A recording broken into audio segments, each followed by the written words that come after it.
Imagine l'Afrique du Sud au XXe siècle. Un pays au paysage magnifique, savanes dorées, montagnes majestueuses, océans immenses.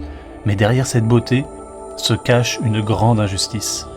Depuis 1948, des lois appelées l'apartheid séparent les habitants selon la couleur de leur peau. Les blancs ont presque tous les droits. Les noirs n'ont pas le droit de voter, doivent vivre dans des quartiers séparés, fréquenter des écoles différentes et même utiliser des bus ou des bancs distincts.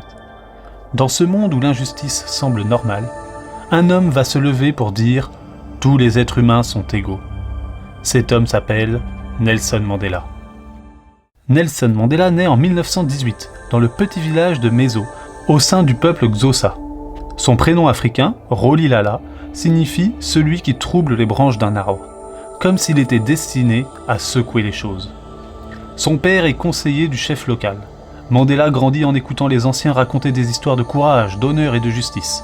Il est l'un des premiers enfants de son village à aller à l'école. C'est là qu'un professeur lui donne le prénom anglais Nelson. Plus tard, il étudie dans des établissements prestigieux pour les Noirs, comme l'université de Fort Hare. Mais il est expulsé après avoir participé à une protestation étudiante. Jeune adulte, il part à Johannesburg, grande ville industrielle. Il y découvre encore plus clairement les injustices de l'apartheid. Il décide alors d'étudier le droit. Avec son ami Oliver Tambo, il ouvre le premier cabinet d'avocats noirs du pays. Son objectif est simple, défendre ceux qui n'ont pas de voix.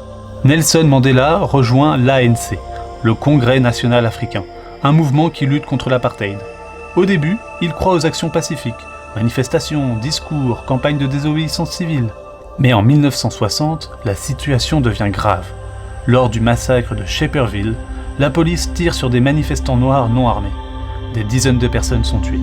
Le gouvernement interdit le Congrès national africain. Mandela entre alors dans la clandestinité. Il participe à la création d'une branche armée appelée la Lance de la Nation, qui vise des bâtiments symboliques du pouvoir. En 1962, il est arrêté. Lors de son célèbre procès de Rivonia en 1964, il prononce un discours historique. « J'ai combattu contre la domination blanche et j'ai combattu contre la domination noire. C'est un idéal pour lequel je suis prêt à mourir. » Il est condamné à la prison à vie. Mandela est envoyé sur l'île-prison de Robben Island. Il y reste 18 ans, puis est transféré dans une autre prison. Les conditions sont très dures. Il casse des pierres dans une carrière, il dort sur une simple natte, il ne voit presque jamais sa famille, mais il ne cède pas à la haine. En prison, il étudie, il apprend l'african, la langue des dirigeants blancs, il discute avec ses gardiens et il prépare l'avenir. Peu à peu, même ses adversaires commencent à le respecter. À l'extérieur, le monde entier réclame sa libération. Des chansons sont écrites pour lui, des pays imposent des sanctions contre l'Afrique du Sud. Mandela devient un symbole mondial de résistance. En 1990, après 27 ans de prison, Mandela est enfin libéré. Des millions de personnes le regardent marcher librement, le poing levé. Mais au lieu de réclamer vengeance, il parle de paix. Il négocie avec le président blanc Frédéric de Klerk pour mettre fin à l'apartheid. En 1994, pour la première fois, tous les Sud-Africains peuvent voter, quelle que soit leur couleur. Mandela est alors élu premier président noir d'Afrique du Sud. Son objectif, réconcilier le pays.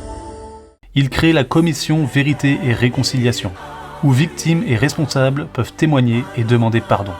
Un moment célèbre montre l'esprit d'unité. Lors de la Coupe du monde de rugby 1995, il porte le maillot de l'équipe nationale, symbole des Blancs sud-africains, pour rassembler la nation. Mandela gouverne jusqu'en 1999, puis se retire volontairement. Il reçoit le prix Nobel de la paix en 1993 et il meurt en 2013 à l'âge de 95 ans. Son héritage est immense. Il a mis fin à un système injuste. Il a montré que le pardon est plus fort que la vengeance et il a prouvé que la patience peut changer l'histoire. Nelson Mandela nous enseigne que la justice demande de la persévérance et que le pardon peut guérir un pays entier. Il a passé 27 ans en prison, mais il n'a jamais laissé la colère emprisonner son cœur. Son histoire nous rappelle qu'un seul être humain, armé de détermination et de bonté, peut transformer un pays et inspirer le monde entier.